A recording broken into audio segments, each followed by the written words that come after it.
पत्रकारिता का उच्चतम उद्देश्य क्या होता है? मेरे ख्याल से वो ये है कि to be able to make sense of the world for the readers. Business journalism में लोग चार्टर्ड प्लेन से भी चलते हैं, 5 सितारा होटलों में चाय पीते हैं। लेकिन एक ज़माना था जब पैसों की कमी नहीं थी, खासकर बिजनेस जर्नलिज्म में। प्रिंट मतलब कि आजकल तो लोग बिजनेस जर्नलिज्म छोड़ के पीआर ज्वाइन कर, जिनके बारे में हमें लिखना था आप उन्हीं को ज्वाइन कर दें।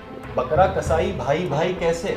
आजकल क्या होता है, आप कांग्रेस की प्रेस कॉन्फ्रेंस पे जाते हैं, आजकल बीजेपी तो शायद करती भी नहीं होगी प्रेस कॉन्फ्रेंस, तो आपने दो लोगों से मिलके आप आके आप एक 250 वर्ड की आप कॉपी।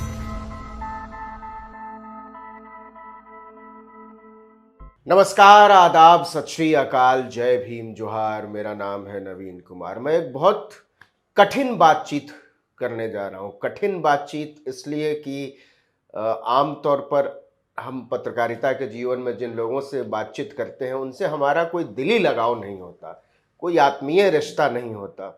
लेकिन जब 20 साल 25 साल पुराने दोस्त से आपको बात करनी पड़े तो बड़ी मुश्किल होती है। समझ में नहीं आता कहाँ से शुरू करें और कहाँ तक उसको ले जाएं।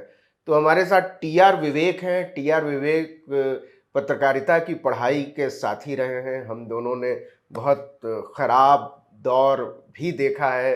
हम बिस्तर पर, ज़मीन पर बिस्तर बिछाकर सोते थे, वहाँ से लेकर और फिर यहाँ तक पहुँचे। बहुत लंबी यात्रा पत्रकारिता की टीआर विवेक ने तय की है, और लंबी का मतलब वो दूरी से भी है। वो केवल करियर की लंबाई से नहीं है। वो चेन्नई से आए थे आईआईएम से, Indian institute of mass communication में इंग्लिश जर्नलिज्म करने, और फिर वहाँ से हैदराबाद, फिर हैदराबाद से बंगलोर, तो जो अब बाद में बंगलुरु हो गया। तो इस समय हम बंगलुरु में बैठे हुए हैं। तो टीआर विवेक, बड़ा अजीब लग रहा है ये कहते हुए कि आर्टिकल 19 पर स्वागत है। थैंक यू नवीन जी, बड़ी खुशी हुई।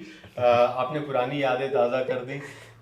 जी, हम मुनीरका की कई खोलियों में हम इधर उधर। और टीआर आलू की सब्जी बहुत बढ़िया बनाते थे। छोटे वाले आलू की खट्टी सब्जी जो होती थी वो बड़ी ज़बरदस्त थी। पिछले दिनों जब ये आए थे साल भर पहले, तो हमने बड़ी गुजारिश करके इनसे सब्जी बनवाई थी, जबकि ये हमारे मेहमान थे। खाने के मामले में गुजारिश करने की जरूरत ही नहीं है, ये रसोई दिख जाए तो मैं घुस जाते हैं। फिर टीआर से कुछ कहने की ज़रूरत नहीं है कि टीआर, और ये भी नहीं है कि विवेक ये कहेंगे कि ये चीज़ रसोई में नहीं है। रसोई में जो मौजूद है उसी से विवेक शानदार खाना बनाकर आपके सामने परोस सकते हैं, बड़ा अच्छा। लेकिन जो गंभीर बात जिसकी वजह से विवेक से बातचीत करने की इच्छा हुई, और मैं आपसे इसलिए गुजारिश करूंगा कि इस वीडियो को ज़्यादा से ज़्यादा लोगों तक पहुंचाइएगा, क्योंकि ये सिद्धांत का सवाल है। हम क्या करने चले थे, हम क्या करने लगे। हम जर्नलिज्म के नाम पर कहीं समझौते तो नहीं करने लगे। उसकी जो आत्मा है, उसका जो सोल है, उसको बचाना जो है वो किसी सैलरी स्लिप से नहीं होता, वो किसी बड़े संस्थान से भी नहीं होता, वो किसी स्टार वैल्यू से भी नहीं होता। वो भीतर का एक जज्बा होता है, और वो जज्बा बार बार आपको चुनौती देता है कि तुम जो कर रहे हो वो ठीक है या नहीं। कौन नहीं चाहता है कि करियर में आदमी ऊंचाई पर जाए, और ऊंचाई पर जाए, उसका फैलाव हो, उसकी तनख्वाह बढ़े। लेकिन विवेक को हम लोग, मेरी तरह के लोग भी विवेक को इसलिए बहुत एडमायर करते हैं, बहुत इज्जत की निगाहों से देखते हैं, आपस में गाली गलौज का रिश्ता होने के बावजूद, लड़ाई झगड़ों के बावजूद, क्योंकि विवेक ने जर्नलिज्म की आत्मा को बचाने की लड़ाई को आगे ले जाने का बीड़ा उठाया। तब जब विवेक और इनकी पत्नी दोनों ने मिलकर यह तय किया कि नहीं, हम जर्नलिज्म करेंगे, हम नौकरी नहीं करेंगे। तो विवेक, सबसे पहले तो आप अपनी यात्रा के बारे में खुद बताइए कि आप किन किन संस्थानों में रहे। दिल्ली का ऐसा कोई बड़ा मीडिया हाउस नहीं होगा जिसमें मैंने काम नहीं किया। तो मेरा स्टॉक इन ट्रेड जो मूलतः मैंने शुरुआत करी थी जर्नलिज्म में, वो थी बिजनेस जर्नलिज्म से। तो करियर का आगाज मैंने किया बिजनेस टुडे मैगजीन से। इंडिया टुडे ग्रुप का जो था, कनॉट प्लेस में उसका ऑफिस था तब, उस जमाने की बात। उसके बाद फिर इकोनॉमिक उसके बाद फिर मैं गया बिजनेस स्टैंडर्ड। अच्छा, बिजनेस स्टैंडर्ड अखबार। तो मुझे लगा कि थोड़ा डेली रिपोर्टिंग का भी अनुभव किया जाए, सही रहेगा करियर प्रोग्रेस के लिए। तो फिर वहाँ से मैं गया, क्योंकि मेरा हमेशा से एक इमोशनल लगाव था मैगजीन जर्नलिज्म से। जब 96 में आउटलुक मैगजीन शुरू हुआ था, तब से विनोद मेहता और आउटलुक मेरे बड़े हीरो रहे। हम लोगों के भी हीरो थे विनोद मेहता जी। और वो वीकली मैगजीन थी, मैं चेन्नई में रहता था। हर हफ्ते पैसा दे के खरीदने की औकात नहीं थी, तो लाइब्रेरी से हम पढ़ते थे। तो शायद वो थर्सडे को आता था, और जैसे ही वो लाइब्रेरी में पहुंचता था मैं उसको झपट लेता था, उस कॉपी को। तो तब से वो आउटलुक मैगजीन इतना रिफ्रेशिंग था उस माहौल में। जो स्टोरीज वो करते थे, he was always a hero for me. और अराउंड 2005 में मुझे मौका मिला आउटलुक में काम करने का। तो वो मैं बड़ा सौभाग्य मानता हूँ उसको, कि मेरी एक चाइल्डहुड ड्रीम फुलफिल हुआ जब मैं आउटलुक में मैंने काम किया।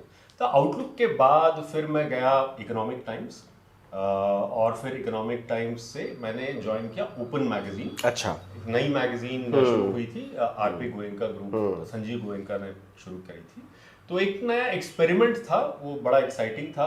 कई सारे ऐसे लोग थे जिनको मैं एडमायर करता था, जैसे संदीपन देव उसके पहले एडिटर संपादक थे। तो मैं फाउंडिंग टीम में था, मैं ओपन मैगजीन का बिजनेस एडिटर था। वहाँ पे एक आधा साल काफ़ी अच्छे गुजरे। हमने बहुत, मैं ये कह सकता हूँ कि looking back I can say, हमने कई सारे एक्सपेरिमेंट्स किए जर्नलिज्म में। और संदीपन जैसे संपादक के साथ काम करने का ये फायदा होता है कि कोई रोक टोक नहीं होती लिखाई में भी, या जो जिन सब्जेक्ट्स का आप चुनाव करते हैं। जैसे मैं था बिजनेस एडिटर, लेकिन ऐसा कुछ एरिया नहीं होगा जिस पे मैंने नहीं लिखा, पॉलिटिक्स हो, या करंट अफेयर्स, और ह्यूमन इंटरेस्ट स्टोरीज, और features, just long form features. Cricket पे मैंने लिखा, उसी दौर पे मैंने अपनी किताब भी लिखी आईपीएल पे। विवेक का माध्यम अंग्रेजी रहा, हमारा माध्यम हिंदी रहा। बावजूद इसके हमने विवेक से बहुत कुछ सीखा है कि लिखते कैसे हैं, किसी चीज़ को बुनते कैसे हैं। ये आपका बड़प्पन है नवीन जी, आप ये कह रहे हैं।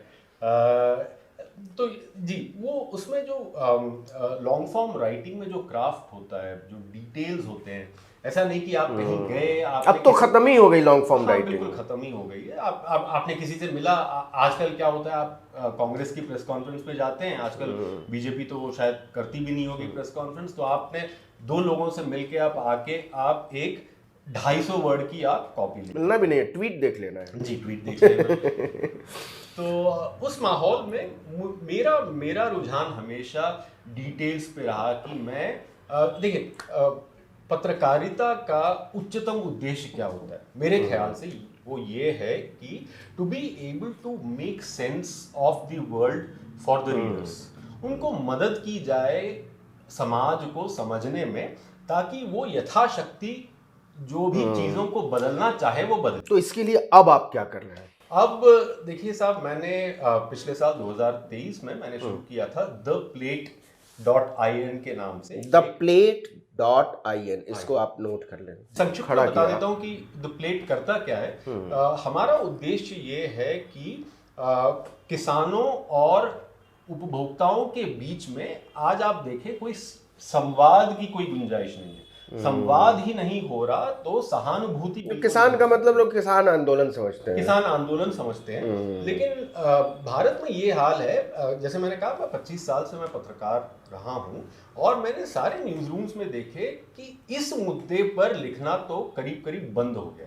पहले कुछ कमोडिटी बीट होता था, उसमें जीरा फ्यूचर्स और इसकी और उसकी बात कर देते थे, और ज्यादा से ज्यादा कृषि मॉनसून वगैरह के बारे में थोड़ा बहुत बात कर रहे बुआई कितनी हुई है, रबी का आउटपुट कितना होगा। एकदम एक बाजारू दृष्टिकोण था, बड़ा सेट किस्म का बना हुआ है। अगर बात होती भी थी तो एक बाजारू किस्म की बात होती थी कि अब इस साल बीट का आउटपुट कितना होगा। या तो फिर होता था कि डिस्ट्रेस हंटिंग, किसानों ने खुदकुशी करी, या फिर प्याज और टमाटर के भाव आसमान को छू गए या क्रैश कर गए। तो अगर किसान टमाटर को जला रहे हैं हाईवे पे, तो वहां पे आप कैमरा लेके पहुंच गए।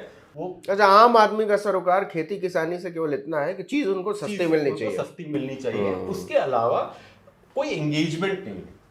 अगर एंगेजमेंट किसी चीज के प्रति ना हो, और ये बहुत ही कॉम्प्लेक्स एरिया है, इसमें मामले बहुत पेचीदे हैं। जैसे आपने देखा कि जो फार्म लॉज की बात जब चली थी, वो इतना हीटेड आर्ग्यूमेंट्स क्यों हुए थे वहाँ पे, क्योंकि ये पेचीदा मामला है। विवेक की जो पत्नी है आरती रामचंद्रन, वो देश की बहुत दिग्गज पत्रकार रही हैं, और जब विवेक ने, मैं तो विवेक पर ही ये पाप डालूंगा कि फैसला किया कि नहीं हमको खेती किसानी पर बात करनी है, तब वो एक बहुत बड़े मीडिया संस्थान में काम कर रही थी।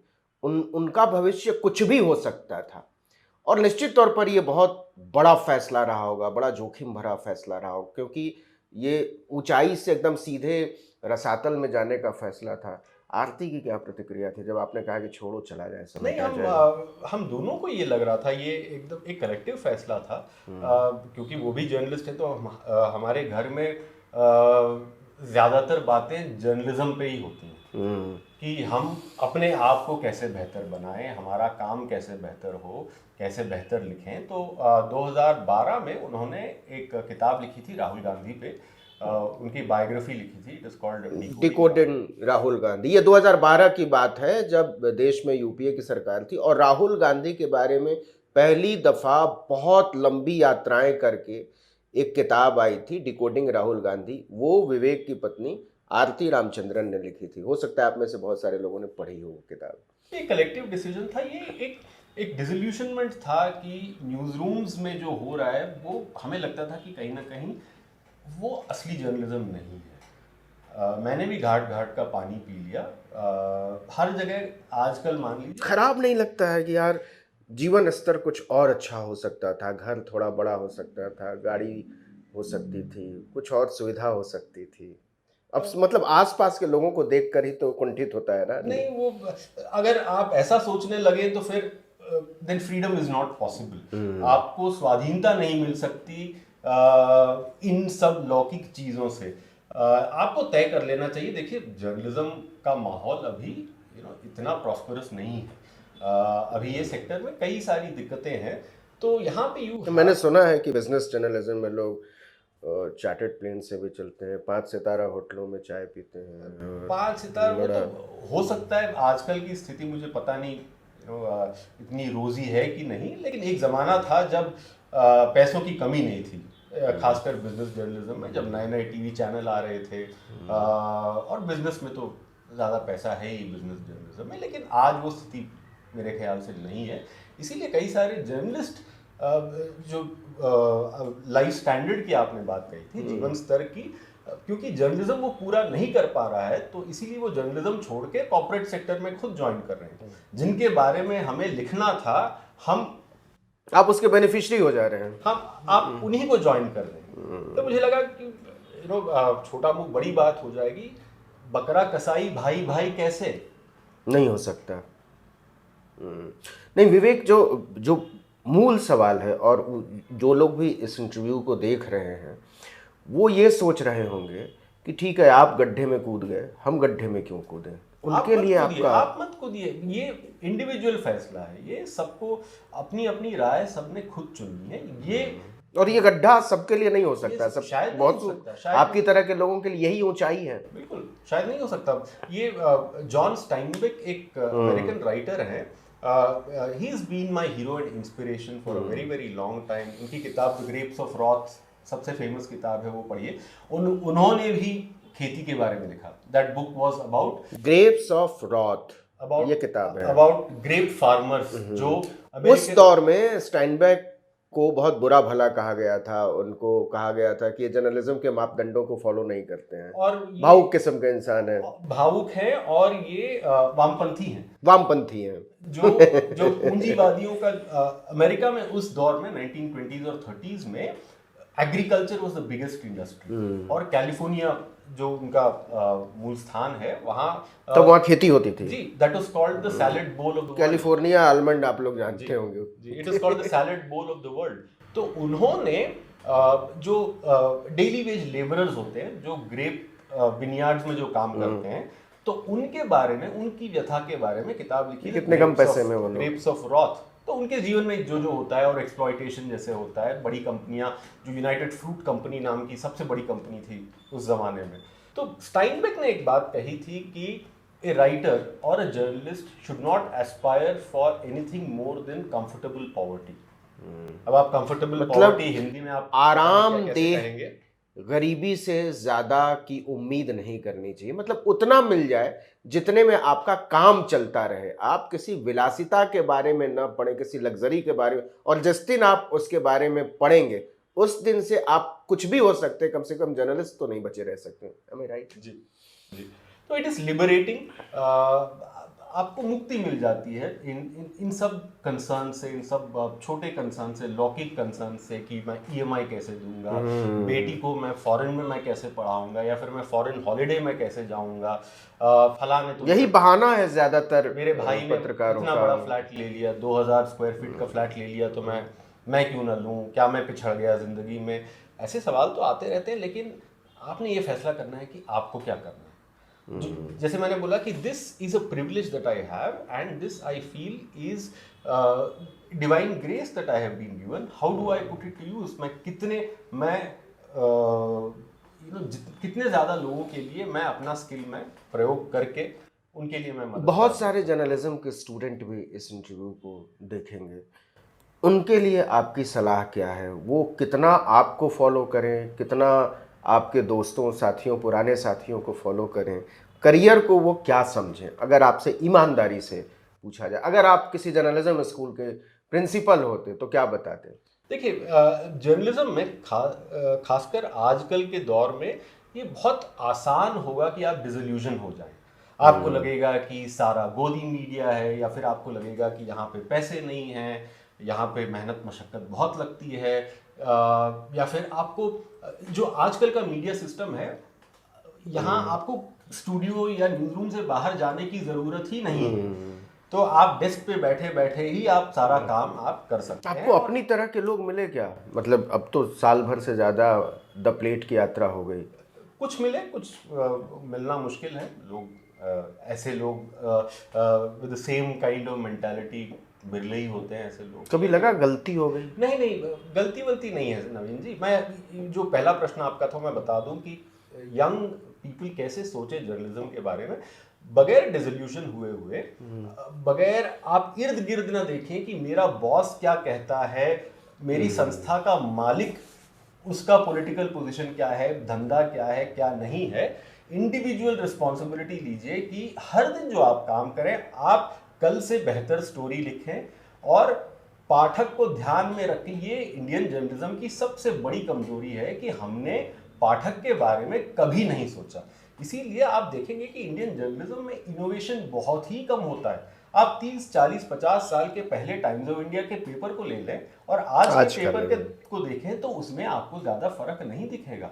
वैसे स्टोरीज लिखी जाती है, वैसे ही लिखी जा रही है। उस दिन भी 250 वर्ड की स्टोरी लिखी जाती थी, आज भी वही होता है ना। और टीवी में तो बिल्कुल ही नहीं हुआ। टीवी तो जैसे चल रहा था उससे मतलब कॉमा फुल स्टॉप भी नहीं बदला है लोगों ने। ये एक फ्रिवॉलिटी का माहौल और जोर पकड़ गया। एक जरूरी सवाल आपने कहा, हाँ, मैं खत्म कर दूं कि the best way to approach आप इस माहौल में एज अ यंग जर्नलिस्ट, आप रिस्पॉन्सिबिलिटी खुद की लें। आप तय करें कि what I will write is relevant to my readers and I will do better every day no matter what I do। छोटी चीज अगर आप करें, आप एक इंफोग्राफिक बना रहे हैं, उसमें आप ये सोचें कि उसको देखकर 2 सेकंड में झट से पाठक समझ जाए आप क्या डेटा प्रस्तुत कर रहे हैं उस पे।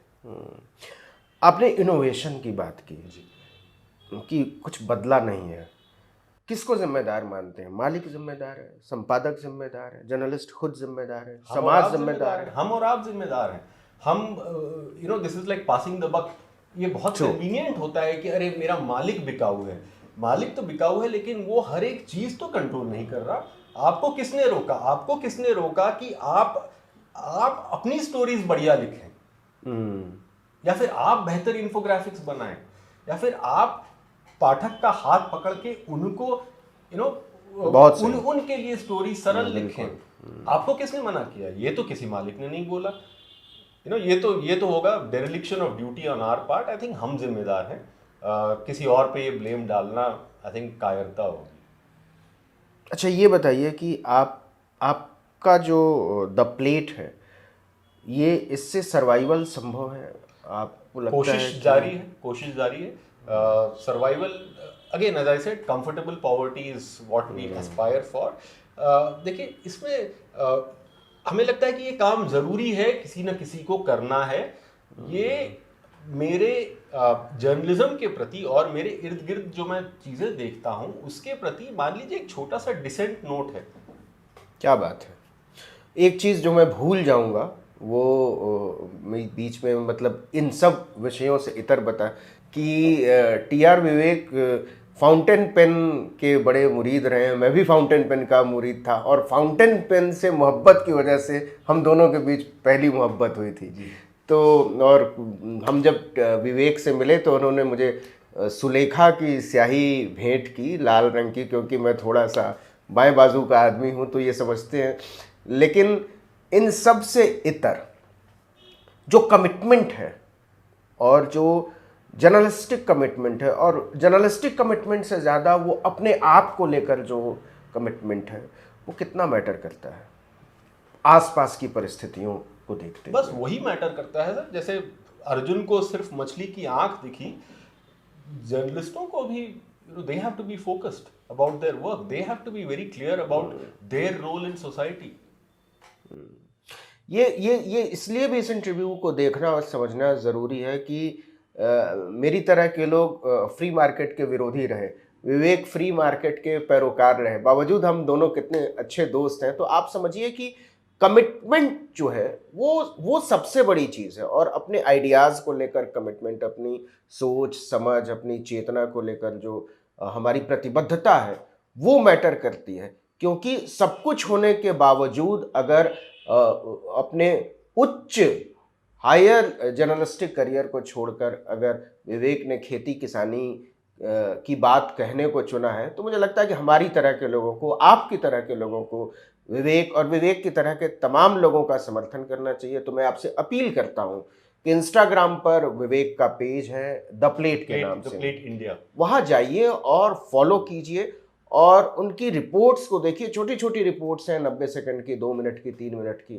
उसको हिंदी, अंग्रेजी, मराठी सब भाषाओं में मिश्रित है।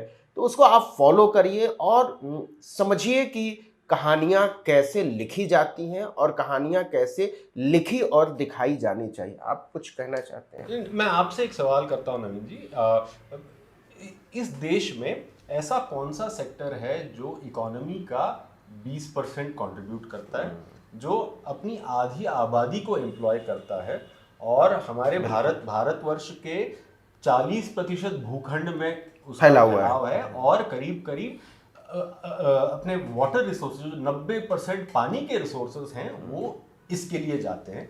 तो इससे ज्यादा महत्वपूर्ण सेक्टर और क्या हो सकता है? और लेकिन इसके बारे में हमारी हम तवज्जो देने के लिए हम तैयार नहीं हैं। हम टेक्नोलॉजी पे लिखते हैं, हम मोदी, राहुल, पप्पू वगैरह हम करते हैं, हम भारत जोड़ो न्याय यात्रा पे हम अपने रिसोर्सेज, जर्नलिस्टिक रिसोर्सेज फुका देते हैं राहुल गांधी को ट्रेल करने के लिए। इस पे कौन और कब बात करेगा?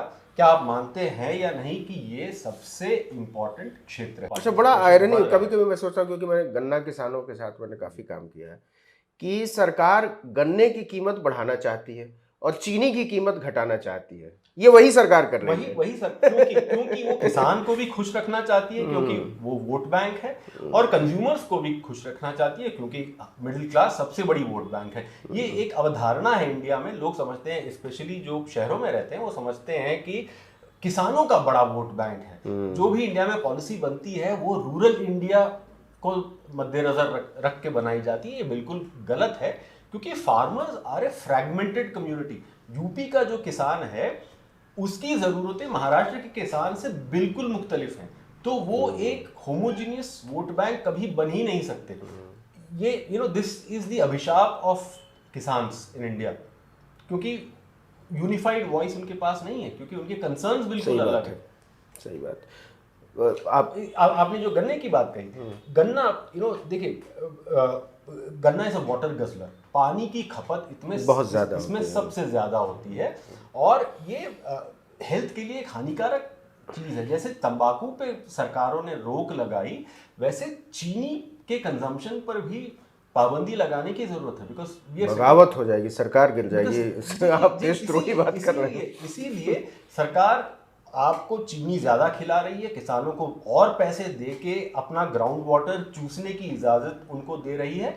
और ये आपके सेम जैसे पंजाब के किसान जैसे अब पंजाब में हुआ धान की खेती, और क्योंकि हम जो चीनी प्रोड्यूस करते हैं वो बाहरी दुनिया से बहुत इनकॉम्पिटिटिव है, नॉन कॉम्पिटिटिव है। जो हमारी लागत लगती है 1 किलो चीनी बनाने में, वो ग्लोबल मार्केट से कहीं ज्यादा है, बहुत ज्यादा तो है। इसीलिए सरकार क्या करती है कि एथेनॉल बनाओ, उस चीनी को लेकर आप खाद्य पदार्थ से आप ईंधन बनाओ।